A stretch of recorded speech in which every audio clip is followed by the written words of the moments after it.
Disclaimer: இந்த வீடியோவில் வரும் தகவல்கள் முழுக்க முழுக்க கல்வி ரீதியாக உருவாக்கப்பட்டுள்ளது மற்றும் எந்த ஒரு பங்குகளையும் பரிந்துரை செய்வது கிடையாது. ஹலோ ஃப்ரெண்ட்ஸ், இந்த வீடியோவில் ஒரு சில இண்டெக்ஸ் டெக்னிக்கலாக பார்த்துட்டு நம்ம வீடியோவை கம்ப்ளீட் பண்ணிக்கலாம். சார் ஃபஸ்ட்டு வந்து பார்த்தீங்க அப்படின்னா நிஃப்டி. ஸோ நிஃப்டியை பொறுத்த வரைக்கும் வந்து நம்மளுக்கு இன்றைக்கி ஒரு க்ரீன் கேண்டில் ஃபார்ம் பண்ணியிருக்கு. பர்டிகுலராக இந்த இடத்துல ஒரு கேப் அப் ஆன ரெட் கேண்டிலுடைய ஹையும் சேர்த்து பிரேக் பண்ணியிருக்காங்க. ஸோ இது நம்மளுக்கு வந்து பார்த்தீங்கன்னா இனி அடுத்த கட்ட ரெசிஸ்டண்ட்டாக இருக்கக்கூடியது இந்த கன்சல்டேஷனுடைய டாப் தான் அப்படிங்கிறது இண்டிகேட் பண்ணுது. ஸோ அந்த டாப் நம்ம ஆல்ரெடி இண்டிகேட் பண்ணது தான். அதாவது வந்து பார்த்தீங்கன்னா இங்கே இருக்கக்கூடிய ஒரு ரெசிஸ்டன்ட் பாயிண்ட். இது நம்மளுக்கு எப்போ கிரியேட் ஆச்சுன்னு பார்த்தீங்கன்னா நம்மளுக்கு 16th ஜூலை அண்ட் ஆல்சோ அதுக்கு முன்னாடி நம்மளுக்கு ஃபார்ம் ஆனது 11th ஜூன். ஸோ இதனுடைய ஹை தான் நமக்கு இப்போதைக்கு இருக்கக்கூடிய ரெஸ்டாரண்ட்டாக இருக்குது. அதுக்கு முன்னாடி இங்கே இருக்கக்கூடிய பீக் இருக்குது இல்லைங்களா, இன்றைக்கான ஹை எங்கே நம்மளுக்கு ஃபார்ம் ஆயிருக்கு அப்படின்னு பார்த்தீங்கன்னா இங்கே இருக்கக்கூடிய 15th மே அந்த கேண்டிலுடைய ஹை தான் இன்னைக்கான எக்ஸாக்ட் ரெசிஸ்டண்ட்டாக மாறி இருக்கு. நம்ம ஆல்ரெடி இதை வந்து பார்த்தீங்கன்னா நேற்று அட்ஜஸ்ட் பண்ணி உங்களுக்கு காமிச்சிருந்தேன். ஏன்னா இது வந்து பார்த்தீங்கன்னா கன்சல்டேஷன் அப்படிங்கும்போது இங்கே ஒரே ஒரு டச் பாயிண்ட் இருந்ததுனால தான் நான் கன்சல்டேஷன் அட்ஜஸ்ட் பண்ணியிருந்தேன். பட் அதுக்கு முன்னாடி நான் ஃபாலோ பண்ணிட்டு இருந்த கன்சல்டேஷன் இந்த கிரீன் கேண்டிலுடைய ஹை தான். அந்த கிரீன் கேண்டிலுடைய ஹையஸ்ட் பாயிண்ட் எக்ஸாக்டாக இன்னைக்கான ரெசிஸ்டண்ட்டாகவும் மாறி இருக்கு. மேபி இங்கேருந்து வந்து பார்த்தீங்கன்னா ஒரு கன்சல்டேஷன் மாதிரி நமக்கு போகலாம். அப்படி போயிட்டு நம்மளுக்கு ஸ்லோவாக இந்த ரெஸ்டாரண்ட்டை ரீச் பண்ணலாம், இல்லைனா ஸ்லோவாக இந்த கேப் கூட நமக்கு ஃபில்லப் ஆகலாம். நம்ம ஆல்ரெடி இண்டிகேட் பண்ண மாதிரி ஒரு லாங் கன்சாலிடேஷனுக்குள்ளே திரும்பவும் வந்து பார்த்தீங்கன்னா மார்க்கெட் என்ட்ரு ஆயிருக்கு. இது கிட்டத்தட்ட உங்களுக்கு பல மாதங்களாக இந்த கன்சல்டேஷனுடைய லெவலே ஒர்க் அவுட் ஆகிட்டு இருக்கிறதுனால இதை நம்ம லாங் தான் சொல்லி ஆகணும். பட் இது எல்லாமே ஒரு மீடியம் டேர்ம் தான். நம்ம ஆல்ரெடி ஒரு லாங் டேர்மில் ஒரு பெரிய லெவல் நம்ம பார்த்துட்டு இருக்கோம். 21,700 26,300 அந்த ரேஞ்சுக்குள்ளே வந்து நியர்லி 1 இயரை கிராஸ் பண்ணி நம்மளுக்கு போயிட்டு இருக்கு. அந்த கன்சல்டேஷனுடைய நம்ம டிஸ்கஸ் பண்ண ரேஞ்சும் எக்ஸாக்டாக ஒர்க் அவுட் ஆகிட்டு இருக்கு. அடுத்ததாக பேங்க் நிஃப்டியை பொறுத்த வரைக்கும் பார்த்தீங்கன்னா இன்றைக்கி ஒரு இறக்கம் தான். நிஃப்டி நம்மளுக்கு ஸ்ட்ராங்காக போயிருக்கு. பட் பேங்க் நிஃப்டியில் ஒரு சின்ன இறக்கம் தான் கொடுத்துருக்காங்க. அதுலேயே வந்து இன்றைக்கி நம்மளுக்கு ஃபார்ம் ஆன லோ வந்து பார்த்தீங்கன்னா நேற்றுக்கான லோ தான். அதுவும் எக்ஸாக்டாக இந்த இடத்துல இருக்கக்கூடிய 8th ஆகஸ்ட் கேண்டலுடைய ஹையஸ்ட் பாயிண்ட் தான் நம்மளுக்கு இங்கே இருக்கக்கூடிய சப்போர்ட்டாக ஒர்க் அவுட் ஆகிட்டு இருக்கு. ஒருவேளை அதை பிரேக் ஆனாலும் இங்கே இருக்கக்கூடிய 14th ஆகஸ்ட்னுடைய high price or closing price இது ரெண்டில் ஏதாவது ஒன்று நம்மளுக்கு நல்ல ஒரு சப்போர்ட் ஆக்ட் ஆகிறதுக்கு சான்சஸ் இருக்குது அப்படிங்கிறத நான் ஆல்ரெடி உங்களுக்கு சொல்லியிருக்கேன். பட் அந்த சப்போர்ட் வந்து பார்த்தீங்கன்னா நல்ல ஒரு ரிவர்சல் பாயிண்ட்டாக அமையுமா அப்படிங்கிறத பொறுத்திருந்து பார்க்கணும். அட்லீஸ்ட் நம்மளுக்கு ஒரு பவுன்ஸ் பேக் அப்படிங்கிறது அந்த இடத்துல வரும்போது நம்மளுக்கு நடக்கிறதுக்கு சான்சஸ் இருக்குது அப்படிங்கிறத என்னுடைய ஒப்பீனியன். ஸோ பார்க்கலாம் நடக்குதா இல்லையா அப்படின்ட்டு. அடுத்ததான் வந்து பார்த்தீங்கன்னா இன்றைக்கி நிஃப்டி ஐடி நல்ல ஒரு ஸ்ட்ராங் புல்லிஷ் மொமெண்டம் உங்களுக்கு இன்றைக்கி வந்து பார்த்தீங்கன்னா ஐடி போயிருக்கு. கிட்டத்தட்ட ஒரு 2.7%. இது நம்ம ஆல்ரெடி சொன்னது தான். நல்ல லெவலில் உங்களுக்கு ஐடி ஓவர் சோல்ட் ஆயிருக்கு. பர்டிகுலராக நம்ம டிஸ்கஸ் பண்ணியிருக்கக்கூடிய அந்த index heavyweight stock number 1 stock அப்படிங்கிறது வந்து பார்த்தீங்கன்னா நல்ல ஒரு சப்போர்ட் கிட்ட வந்துருந்துச்சுன்னு நான் சொல்லியிருந்தேன். அதே மாதிரி உங்களுக்கு இந்த இடத்துல இப்போதைக்கு நம்மளுக்கு நல்ல ஒரு அப் மூவ் கிடச்சிருக்கு. பட் இருந்தாலும் நான் சொல்லியிருந்தது இந்த கன்சல்டேஷன் டாப் வந்திருந்தால் இனியும் கொஞ்சம் நல்ல லெவலாக இருந்திருக்குன்னு சொல்லியிருந்தேன். பட் இருந்தாலும் பரவாயில்ல, இப்போ இருக்கிற சுச்சுவேஷனே நல்ல லெவல் தான் அப்படிங்கிறதையும் நான் உங்களுக்கு இண்டிகேட் பண்ணியிருந்தேன். அடுத்ததான் எஃப்எம்சிஜி. ஸோ எஃப்எம்சிஜியை பொறுத்த வரைக்கும் இன்றைக்கி நம்மளுக்கு நல்ல ஒரு அப் மூவ் கண்டினியூஸாக வந்து பார்த்தீங்கன்னா அந்த ஜிஎஸ்டி அந்த நியூஸ் வந்ததுக்கப்புறம் 3 நாளாக நல்ல ஒரு அப் மூவில் போயிட்டு நம்ம டிஸ்கஸ் பண்ண அந்த சப்போர்ட் லைன்லேருந்து எக்ஸாக்ட் டச் பாயிண்ட், அதாவது அந்த சப்போர்ட் லைனில் வந்து பார்த்தீங்கன்னா லாஸ்ட்டு வீக்னுடைய லாஸ்ட் ட்ரேடிங் டே அதில் தான் வந்து பார்த்தீங்கன்னா டச் பண்ணியிருந்தாங்க. அதுக்கப்புறம் தான் நியூஸ் வந்துச்சு. அந்த நியூஸ் வரதுக்கு முன்னாடி இது எக்ஸாக்ட் சப்போர்ட்டை ஏன் ரீச் பண்ணுச்சு அப்படிங்கிறது தெரியல. பட் அதை சப்போர்ட்டை ரீச் பண்ணதுக்கப்புறம் தான் அங்கேருந்து நல்ல ஒரு அப் மூவ். இப்போ நம்ம டிஸ்கஸ் பண்ணியிருந்தா இங்கே இருக்கக்கூடிய 17th ஜூலை கேண்டலுடைய ஹை வந்து பார்த்தீங்கன்னா இப்போ வரைக்குமே நமக்கு பிரேக் ஆகல.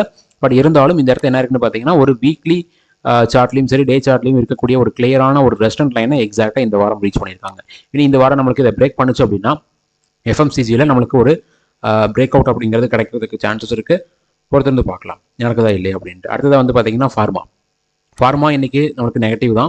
கண்டினியூஸாக வந்து பார்த்தீங்கன்னா நம்ம ஆல்ரெடி போட்டிருந்த லைனை ரீடெஸ்ட் பண்ணதுக்கப்புறம் அங்கேருந்து 4 நாட்களாக ரெட் கேண்டில் ஃபார்ம் பண்ணிட்டு இருக்கு. சின்னதான ஒரு இறக்கத்தை அப்படி கொடுத்துக்கிட்டே இருக்காங்க. நம்ம இங்கே டிஸ்கஸ் பண்ணாமல் இந்த ரெட் கேண்டில் ஒரு நல்ல சப்போர்ட். பட் இருந்தாலும் இந்த ரெட் கேண்டிலுக்கு முன்னாடி ஒரு 3 கேண்டில் வந்து பார்த்தீங்கன்னா அதை டச் பண்ணி ஒரு பவுன்ஸ் பேக் கொடுத்துச்சு இல்லைங்களா. அப்போ அந்த 3 கேண்டிலுடைய ஹை ப்ரைஸ் ஒரு சப்போர்ட்டாக ஒர்க் அவுட் ஆக சான்சஸ் இருக்குது. இது வந்து பார்த்தீங்கன்னா உங்களுக்கு இன்ட்ராடேல ஒர்க் அவுட் ஆகலாம், இல்லைன்னா அது நமக்கு நம்மளோட ஒரு சப்போர்ட்டாக ஒர்க் அவுட் ஆகி அங்கிருந்தே கூட பவுன்ஸ் பேக் கூட ஆகலாம். பட் இருந்தாலும் பொறுத்து வந்து பார்க்கலாம். கிட்டத்தட்ட அது பக்கத்தில் தான் இருக்குது. ஏன்னா இப்போ இருக்கக்கூடிய சிச்சுவேஷன் வச்சு பார்க்கும்போது இனி ஒரு சின்ன இறக்கம் கொடுத்துச்சு அப்படின்னாலே அந்த லெவல் நமக்கு ரீச் ஆகிறதுக்கு சான்சஸ் இருக்குது. ஏன்னா அது ஒரு கன்சல்டேஷன் மாதிரி மார்க்கெட் எடுத்துக்கிறதுக்கும் வாய்ப்புகள் இருக்குது. அடுத்ததான் நெக்ஸ்ட் 50. ஸோ நெக்ஸ்ட் 50 பொறுத்த வரைக்கும் நம்ம ஆல்ரெடி சொன்ன மாதிரி நேற்றே நம்மளுக்கு அந்த கன்சல்டேஷனுடைய ஹை பிரேக் அவுட் ஆயிருச்சு. இந்த சேனலுக்குள்ளே இருக்கும்போது நம்ம சொல்லியிருந்தோம் இது ஒரு ஃபால்ஸ் பிரேக் டவுனாக இருக்கிறதுக்கு வாய்ப்புகள் இருக்குது. அதை நம்மளுக்கு எப்போ கன்ஃபார்ம் ஆகும்னா இந்த மாதிரி ஒரு பேரி சேனலில் போகுது அப்படின்னாலே அதனுடைய ரெசிஸ்டன்ட் மேக்ஸிமம் பிரேக் ஆக சான்சஸ் இருக்குது. அப்போ இது ஒரு ஃபால்ஸ் பிரேக் டவுனாக மாறும் அப்படின்ட்டு எக்ஸாக்டாக மாறிடுச்சு. அதே மாதிரி ஆப்போசிட் ரீச் ஆகிட்டு ஆப்போசிட் சைடும் பிரேக் ஆயிடுச்சு. இனி நம்மளுக்கு இங்கே இருக்கக்கூடிய previous resistant 10th June and also வந்து பார்த்தீங்கன்னா 1st ஜூலை இங்கே நம்மளுக்கு கிரியேட் ஆன அந்த ரெசிஸ்டன்ட் பாயிண்ட் வந்து பார்த்தீங்கன்னா அடுத்த கட்ட ரெசிஸ்டண்டாக இருக்க சான்சஸ் இருக்குது. மேபி அது பிரேக் கூட ஆகலாம் இப்போ இருக்கிற சுச்சுவேஷனில். ஏன்னா வந்து பார்த்தீங்கன்னா நான் சொல்கிற மாதிரி ஒரு சப்போர்ட் சைடில் ஒரு ஃபால்ஸ் பிரேக் டவுன் நடந்துச்சு அப்படின்னா அது ஆப்போசிட் ரெசிஸ்டண்ட்டை ரீச் பண்ணும். தென் அந்த ரெசிஸ்டண்ட்டையும் பிரேக் பண்ணுறதுக்கான ஒரு மூவ் நம்மளுக்கு கிடைக்கும். ஏன்னா இது வந்து பார்த்தீங்கன்னா கிளியராக இதை வந்து லிக்விடிட்டி கிராஸ்ப்னு சொல்லுவாங்க. அதாவது இந்த இடத்துல நிறைய லிக்விடிட்டி மார்க்கெட்டில் கிடைக்கிறதுக்கு சான்சஸ் இருக்குது. அந்த லிக்விடிட்டியை கிரியேட் பண்ணுறதுக்காக தான் இந்த ரெட் கேண்டில் ஃபார்ம் பண்ணியிருப்பாங்க. அது கிரியேட் ஆனதுக்கப்புறம் நிறைய பல்க் பையிங் அந்த இடத்துல நடந்திருக்கும். பர்டிகுலராக யார் வந்து இந்த ஃபால்ஸ் பிரேக் டவுனை கொடுக்கணும்னு ட்ரை பண்ணிட்டாங்களோ அவங்க கொடுத்துட்டு அங்கே நல்ல பல்க் பையிங் பண்ணியிருப்பாங்க. ஆட்டோமேட்டிக்காக அந்த இடத்துல நடந்ததுக்கப்புறம் உங்களுக்கு நல்ல ஒரு புஷ்அப்பை அவங்க கொடுப்பாங்க. ஆட்டோமேட்டிக்காக உங்களுக்கு அந்த இண்டெக்ஸ் மேலே போகிறதுக்கு சான்சஸ் இருக்குது. ஸோ அதை தான் உங்களுக்கு நான் முன்னாடி இண்டிகேட் பண்ணியிருந்தேன்.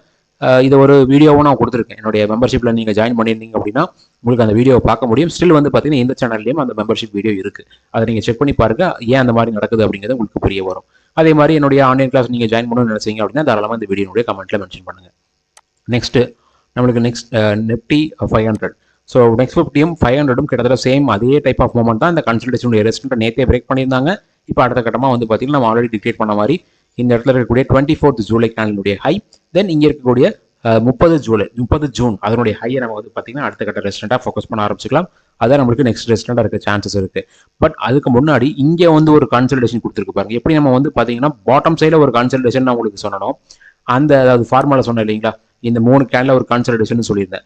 அதே மாதிரி இந்த இடத்துல நம்மளுக்கு என்ன இருக்குன்னா டாப்ல ஒரு கன்சல்டேஷன் ஆயிருக்கு. அப்போ அதனுடைய பாட்டம் வந்து பார்த்தீங்கன்னா ஒரு மைனர் ரெசிஸ்டண்டாக ஒர்க் அவுட் ஆக சான்சஸ் இருக்கு.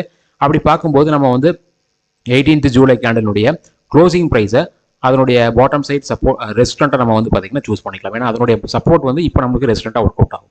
அந்த கன்சிடரேஷனில் அதை நம்ம ஒரு மைனர் ரெசிஸ்டண்டாக எடுத்துக்கலாம். அடுத்ததான் வந்து பார்த்தீங்கன்னா சென்செக்ஸ் உங்களுக்கு நிஃப்டி மூவ் ஆகிற அதே டைரக்ஷன் தான். இங்கே நம்மளுக்கு என்ன இருக்குன்னு பார்த்தீங்கன்னா நம்ம 18th ஆகஸ்ட் கேண்டலுடைய ஹை பிரேக் ஆயிருக்கு. இந்த இடத்துல நம்மளுக்கு அடுத்த கட்ட ரெசிஸ்டன்ட் அப்படிங்கிறது 24th ஜூலை கேண்டலுடைய ஹை தான். அந்த ஹையை நம்ம ஃபோக்கஸ் பண்ணிக்கலாம். இங்கே நம்மளுக்கு வந்து பார்த்தீங்கன்னா அந்த ரெசிஸ்டன்ட் அப்படிங்கிறது எக்ஸாக்டாக நம்மளுக்கு ப்ரீவியஸ் கன்சல்டேஷனுடைய ரெசிஸ்டன்ட்டாகவும் இருக்கிறதுனால அது நம்மளுக்கு அக்யூரேட்டான ஒரு ரெசிஸ்டன்ட்டாக ஒர்க் அவுட் ஆக சான்சஸ் இருக்குது. அடுத்ததாக மிட் கேப். ஸோ மிட் கேப்பை பொறுத்த வரைக்கும் நல்ல ஒரு ட்ரெண்ட் லைன் பிரேக் அவுட்னே சொல்லி ஆகணும். கண்டினியூஸாக வந்து பார்த்தீங்கன்னா நிற்காம நம்மளுக்கு மேலே ஏறிட்டு இருக்கு. ஈவன் தோ நம்மளுக்கு அந்த 18th ஆகஸ்ட் டைமில் சென்செக்ஸ் நிஃப்டி எல்லாமே உங்களுக்கு நெகட்டிவ் ரெட் கேண்டில் ஃபார்ம் பண்ணியிருந்தாலும் இந்த இடத்துல நம்மளுக்கு கிரீன் கேண்டில் ஃபார்ம் ஆயிருந்துச்சு. ஸோ மிட் கேப் அந்த அளவுக்கு நம்மளுக்கு கொஞ்சம் ஸ்ட்ராங்காக இருந்த மாதிரி தான் அது இண்டிகேட் பண்ணியிருந்துச்சு. ஸோ அதுக்கேற்ற மாதிரி வந்து பார்த்தீங்கன்னா நம்மளுக்கு அடுத்த கட்ட மூவை கொடுக்க ஆரம்பிச்சிட்டாங்க. நீ அடுத்ததான் இங்கே வந்து பார்த்தீங்கன்னா ஒரு டபுள் டாப், ஒரு மைனர் டபுள் டாப் மாதிரி ஃபார்ம் ஆச்சு இல்லைங்களா. அதனுடைய நெக் பாயிண்ட் வந்து நம்மளுக்கு 18th ஜூலை கேண்டலுடைய closing price or lowest price அதனுடைய லெவல் நம்மளுக்கு ஒரு ரெஸ்டன்ட் ஆகும். தென் இந்த ட்ரெண்ட் லைனுடைய ஸ்டார்டிங் பாயிண்ட் ஒரு ரெஸ்டன்ட் ஆகும். தென் இங்கே ஆல்ரெடி நம்மளுக்கு ஒரு ரெஸ்டன்ட் இருக்கு, அந்த லைனில் நம்ம மார்க் பண்ணியிருக்கோம். அதெல்லாம் நம்மளுக்கு அடுத்த கட்ட ரெஸ்டன்ட்டாக இருக்கிறதுக்கு சான்சஸ் இருக்கு. அடுத்ததான் நிஃப்டி ஸ்மால் கேப். ஸ்மால் கேப்பை பொறுத்த வரைக்கும் இங்கேயும் நல்ல ஒரு ஏற்றம் தான். ஏன்னா ஸ்மால் கேப் ஜென்ரலாகவே வந்து பார்த்தீங்கன்னா ஒரு பிரேக் அவுட் கொடுத்துருச்சுன்னா கண்டினியூஸாக நியூ ஹையை ஃபார்ம் பண்ணிக்கிட்டே உங்களுக்கு போயிட்டு இருக்கும். ஸோ அந்த மாதிரி இங்கே இடத்துல வந்து பார்த்தீங்கன்னா கண்டினியூஸாக நியூ ஹை நல்ல பாசிட்டிவ் க்ளோசிங் அப்படிங்கிற மாதிரி போயிட்டு இருக்கு. இனி அடுத்ததான் இங்கேருந்து வரக்கூடிய ட்ரெண்ட் லைன் ரெசிஸ்டன்ட்டை நம்ம ஃபோக்கஸ் பண்ணிக்கலாம். தென் வந்து பார்த்தீங்கன்னா இங்கே இருக்கக்கூடிய டோட்டல் மார்க்கெட் இண்டெக்ஸ் இது உங்களுக்கு Nifty next 50 and also Nifty 500 எப்படி மூவ்மெண்ட் கொடுக்குதோ அதே டைப்பில் தான். பட் இந்த இடத்துல நான் எக்ஸ்ட்ராவாக ஒன்று சொல்லியிருந்தேன். இங்கே வந்து பார்த்தீங்கன்னா 28th ஜூலை கேண்டலுடைய ஹை ஒரு ரெஸ்டன்ட்டாக இருக்கும்னு சொல்லியிருந்தேன். அது நம்மளுக்கு இன்னைக்கு க்ளோசிங் பேசிஸ்லேயே பிரேக் ஆயிடுச்சு. இனி அடுத்ததான் இந்த லைன் நம்ம ஆல்ரெடி மார்க் பண்ணியிருக்கோம் இல்லைங்களா, அதனுடைய ரெஸ்டன்ட்டை ஃபோக்கஸ் பண்ணிக்கலாம். அது வந்து நம்மளுக்கு 24th ஜூலை கேண்டலுடைய ஹை ப்ரைஸாக தான் இருக்குது. அட் த சேம் டைம் இங்கேயும் ஒரு கன்சல்டேஷன் நடந்திருக்கு. அந்த கன்சல்டேஷனுடைய பாட்டம் அதாவது 18th ஜூலை கேண்டலுடைய லோயஸ்ட் ப்ரைஸ் ஆர் க்ளோசிங் ப்ரைஸை நம்ம வந்து ஒரு கரண்ட் ரெசிஸ்டன்ட்டாக நம்ம ஃபோக்கஸ் பண்ணிக்கலாம். அது ஒரு மைனர் ரெசிஸ்டன்ட்டாக ஒர்க் அவுட் ஆக பாசிபிலிட்டிஸ் இருக்குது. அடுத்ததாக டவ் ஜோன்ஸ். ஸோ டவ் ஜோன்ஸை பொறுத்த வரைக்கும் அந்த க்ரீன் லைன் நம்ம மார்க் பண்ணது எப்போயோ மார்க் பண்ணோம். இப்போ வரைக்கும் அது வந்து பார்த்தீங்கன்னா பிரேக் பண்ண முடியாமல் ஸ்ட்ரகிள் ஆகிக்கிட்டே இருக்குது. கண்டினியூஸ் வந்து பார்த்தீங்கன்னா உங்களுக்கு ஒரு ஃபால்ஸ் பிரேக் அவுட்டாக கொடுத்துக்கிட்டே இருக்காங்க. இன்றைக்கும் வந்து பார்த்தீங்கன்னா அதை பிரேக் பண்ண ட்ரை பண்ணி ஃபெயிலியர் ஆகி நடந்திருக்கிறது கிளியராக தெரியுது. ஸோ மேபி இந்த இடத்துல ஒரு நல்ல ஒரு இறக்கம் வந்து இந்த ரெட் லைனில் ரீச் பண்ணலாம் அப்படிங்கிறதுக்கான ஒரு மூவ் தான் இங்கே இருக்கக்கூடிய ஒரு ஃபால்ஸ் பிரேக் அவுட்டாக இருக்குது. இப்போ இந்த மாதிரி பிரேக் அவுட் வந்து பார்த்தீங்கன்னா உங்களுக்கு என்ன பண்ணணும், அதனுடைய ஆப்போசைடு பிரேக் பண்ணணும்னு சொல்லி போட்டீங்களா, அப்போ அந்த ரெட் லைனும் மேபி பிரேக் ஆகலாம் அப்படிங்கிறத வந்து பார்த்தீங்கன்னா இப்போ இருக்கக்கூடிய சிச்சுவேஷன் அது இண்டிகேட் பண்ணிக்கிட்டே இருக்குது. நாஸ்டாக் நல்ல ஒரு செல்லிங் ப்ரெஷர், பட் இதை நம்ம வந்து பார்த்தீங்கன்னா ப்ரெடிக்ட் பண்ண முடியாதுன்னு சொல்லியிருந்தேன். ஏன்னா இன்பிட்வீனில் இருக்குது. ஒன்று இந்த ரெஸ்டன்ட்டை ரீச் பண்ணணும், இல்லைன்னா இந்த அட்லீஸ்ட் இந்த சென்டர் லைன் இருக்கு இல்லைங்களா அதனுடைய சப்போர்ட் லெவலாவது ரீச் பண்ணணும், இல்லை இந்த ஹரிசாண்டல் லைனில் ரீச் பண்ணணும். அதுக்கப்புறம் நம்ம அதை மென்ஷன் பண்ணிக்கலாம். S&P 500 அதே மாதிரி உங்களுக்கு ஒரு மூவ்மெண்ட் தான் கொடுத்துருக்கு. கண்டினியூஸ் ஒரு ரெட் கேண்டில் ஃபார்ம் பண்ணியிருக்கு. பட் இந்த இடத்துல நான் வந்து பார்த்தீங்கன்னா US ஸ்டாக்கை ஃபோக்கஸ் பண்ணியிருந்தேன். ஒரு 2 ஸ்டாக்கை நான் வந்து பார்த்தீங்கன்னா நான் பை பண்ணியிருந்தேன். ஸ்டாக் நேம் நான் இப்போ வந்து பார்த்தீங்கன்னா காமனாக மென்ஷன் பண்ணலை. பட் நான் அதில் எந்த மாதிரி ஸ்டாக்ஸ் எல்லாம் எனக்கு அட்ராக்டிவாக இருக்குது அப்படிங்கிறத பற்றி ஒரு வீடியோ கொடுத்துருந்தேன். அந்த வீடியோ மெம்பர்ஷிப்பில் இருக்குது, அதை வேணால் நீங்கள் போய் பாருங்கள். அதில் நான் சூஸ் பண்ண அந்த 2 ஸ்டாக்குமே வந்து பார்த்தீங்கன்னா நல்ல ஒரு பாசிட்டிவ்ல இப்போதைக்கு எனக்கு மூவ் ஆகிட்டு இருக்கு.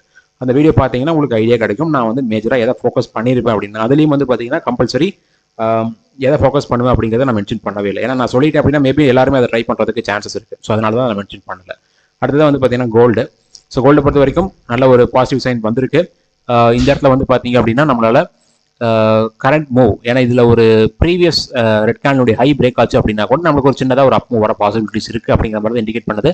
பட் இருந்தாலும் நம்ம வந்து ஒரு ஸ்விங் மூவை பார்க்கறதுனால நம்மளுக்கு கரண்ட்டாக வந்து பார்த்தீங்கன்னா 22nd ஜூலை அதனுடைய ஹை நம்மளுக்கு பிரேக் ஆகட்டும். அதை பிரேக் பண்ணுறதுக்காக தான் நம்ம வெயிட் பண்ணிட்டு இருக்கோம். அது பிரேக் பண்ண நல்ல ஒரு மூவ் இங்கே கிடைக்கிறதுக்கு பாசிபிலிட்டிஸ் நிறையவே இருக்குது. சில்வர் இந்த லைன் நம்ம மார்க் பண்ணியிருந்த சப்போர்ட் லைனுக்கு கீழே வந்து ஓப்பன் ஆகிட்டு அதுக்கு கீழே வந்து பார்த்தீங்கன்னா உங்களுக்கு ரீடெஸ்ட் பண்ணிட்டு இருக்காங்க. ஆக்சுவலாக நம்மளுக்கு இந்த ரெட் கலரில் கேண்டில் இருக்குது பார்த்தீங்களா, 19th ஆகஸ்ட் நேற்றைய கேண்டில், அதுவே வந்து சப்போர்ட்டை பிரேக் பண்ண மாதிரி தான் நம்மளுக்கு ஃபார்மேஷன்ஸ் கொடுத்துருக்காங்க. அண்ட் ஆல்சோ வந்து பார்த்தீங்கன்னா நம்ம மார்க் பண்ண இந்த சப்போர்ட் லைனில் வந்து பார்த்தீங்கன்னா இன்றைக்கி ரீடெஸ்ட் பண்ணுற மாதிரி தான் மூவ் இருக்குது. ஏன்னா இந்த இடத்துல நம்மளுக்கு நடந்தது ஒரு டபுள் டாப் மாதிரி இருக்குது. நல்லா பாருங்க, இது நல்லா ஜூம் பண்ணி பார்த்தீங்கன்னா உங்களுக்கு தெரியும். இங்கே நடந்தது வந்து பார்த்தீங்கன்னா ஒரு டபுள் டாப் ஃபார்மேஷன் மாதிரி கிட்டத்தட்ட பார்க்கும்போது இங்கே மார்க் பண்ணி பாருங்க, ஒரு அப் மூவ், ஒரு டவுன் மூவ், ஒரு அப் மூவ், ஒரு டவுன் மூவ். இது எம் ஷேப் மாதிரி ஃபீல் ஆகுது. இது நம்மளுக்கு டபுள் டாப்பாக அமையறதுக்கு வாய்ப்புகள் இருக்குது அப்படிங்கிறத அந்த இண்டிகேஷன். அதனுடைய நெக் பாயிண்ட் தான் இந்த லெவல். அந்த லெவலை பிரேக் பண்ணிட்டாங்க. ஸோ அப்போ அந்த லெவல் வரைக்கும் கூட நம்மளுக்கு வந்து பார்த்தீங்கன்னா ரீடெஸ்டிங் அப்படிங்கிறதுக்காக போகிறதுக்கு வாய்ப்புகள் இருக்குது. அடுத்ததாக க்ரூட். ஸோ க்ரூட் நம்ம டிஸ்கஸ் பண்ண மாதிரி இந்த ப்ரீவியஸ் 13th ஆகஸ்ட் கேண்டலினுடைய லோ வந்து பார்த்தீங்கன்னா பிரேக் ஆயிருச்சு. அதனால நமக்கு இப்போதைக்கு ஒரு டவுன் சைட் மூவ் தான் நம்ம எதிர்பார்த்துருக்கோம். இதை நம்ம ஆல்ரெடி இண்டிகேட் பண்ணதான் இங்கே ரெட் கேண்டில் நமக்கு க்ளோசிங் வைக்கும் போதே நமக்கு அது கன்ஃபார்ம் ஆயிருச்சு. பட் இருந்தாலும் இந்த ரீடெஸ்ட் பண்ணிட்டு வரும்போது ஒரு கிளியர் கன்ஃபர்மேஷன் அப்படிங்கிறத நமக்கு கொடுக்கணும்னு எதிர்பார்ப்போம். அந்த கிளியர் கன்ஃபர்மேஷன் அப்படிங்கிறது க்ரூல இப்போதைக்கு நடந்துருச்சு. இருக்கக்கூடிய 13th ஆகஸ்ட் கேண்டலுடைய லோ பிரேக் ஆயிருச்சு. இனி அடுத்ததான் இந்த கிரீன் கலர் லைன் தான் நமக்கு அடுத்த கட்ட சப்போர்ட்டாக இருக்கிறதுக்கு பாசிபிலிட்டிஸ் இருக்கு. ஸோ இந்த வீடியோ பொறுத்த வரைக்கும் நான் இண்டிகேட் பண்ணது எல்லாமே ஒரு டெக்னிக்கல் வியூ மட்டும் தான். பேஸ் பண்ணி யாரும் ட்ரேடாக இன்வெஸ்ட் பண்ண வேண்டாம். ரொம்ப நன்றி இந்த வீடியோ பார்த்ததுக்கு. இந்த வீடியோவோட டிஸ்கிரிப்ஷன்ல angel one Zerodha demat account open பண்றதுக்கான லிங்க் கொடுத்துருக்கேன். அதை யூஸ் பண்ணி உங்களுடைய யூடியூப் சேனல் சப்போர்ட் பண்ணுங்க. அட் த சேம் டைம் இந்த வீடியோவை லைக் பண்ணுங்க, ஷேர் பண்ணுங்க, அண்ட் ஆல்சோ நம்ம யூடியூப் சேனலுக்கு சப்ஸ்கிரைப் பண்ணுங்க. ரொம்ப நன்றி.